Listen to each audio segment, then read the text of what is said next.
Okay, Mr. Cruz, so tell us about yourself. I am Aaron D. Cruz, 28 years old, from Surigao del Norte, and I am an advocate for a sustainable environment. Okay. Can you share a personal experience that has shaped your perspective on the value of diversity? Um, Tao o agila? Tao. O, ako panalo. Ikaw na magbubuhat niyan. Alon. Ay, Aaron. Ano ba naman yan? Ako na lang magbubuhat ng basula.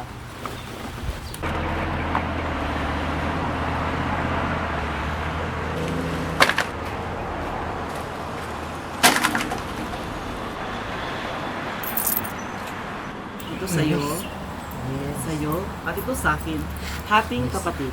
Yes! May pambili na naman ng ulam. Magpasalamat ka sa basula. Ayusin kaya natin pabigkas mo ng R.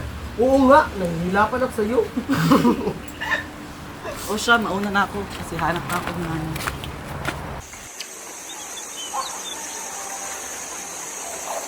Nay! Nay! Nay! Oo, anak. Ito po, pangdagdag gastusin dito sa bahay. Ay naku, Aaron. Salamat. Nag-abala ka pa. Tulungan mo muna ako dito magsaing. Cora, Oh, Arnel. walang huli. Ang hirap ang hulingan ng mga isda ngayon. Puro lang basurang nakita sa karagatan. Pahinga ka muna. Maghahanap muna ako ng pununan.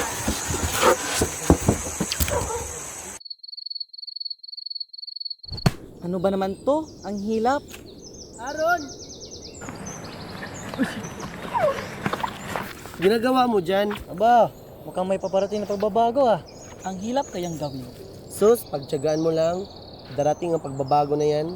Huwag mo lang kalimutan na nandito kami. Ang dami nyo namang ebas, tala na nga. Magandang araw Pilipinas. Manatiling mag-ingat dahil patuloy na tumataas ang heat index sa ating bansa. Gulay! Gulay! Ate, baka gusto mo gulay. Gulay! Gulay! Nay! Nay! Nay! Oh anak, nagtitindang nanay mo. Bakit ba? May ibibigay lang po sana tay. Ganun ba? Hintay na lang tayo.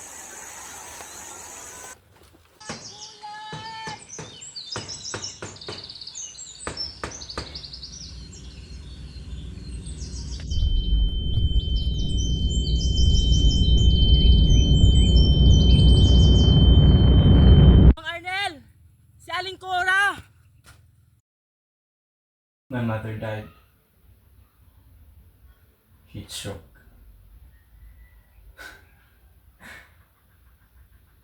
Heat index killed her. Humanity's ignorance is the cause of her death. I'm so sorry for your loss. No. Please proceed. So, what specific actions have you taken to help achieve a sustainable environment?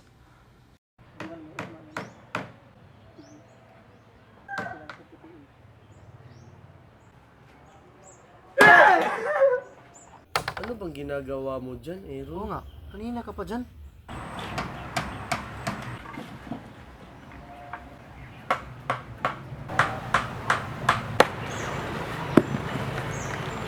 Para saan ba yan, Alon? MLF tawag yan. Sangpalaan sa tamang pagtapon ng basura. Maliit lang yan pero sana malaki rin ang maitutulong yan. Mahilap ng marami pang magaya sa inay.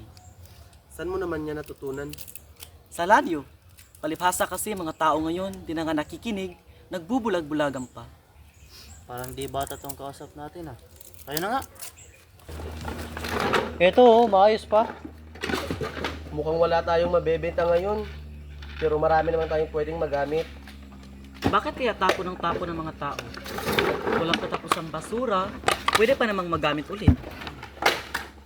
Uy, Tarton. Gawa tayo laruan.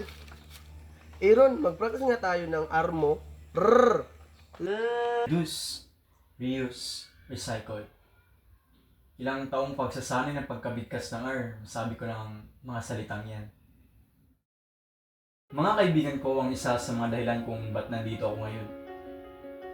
Si Loris at Udis. Baka isa rin sila sa maging dahilan sa mga pagbabagong ninanais natin. Naway katulad ni Loris, tayo'y maging responsable sa mga bagay na ginagawa natin.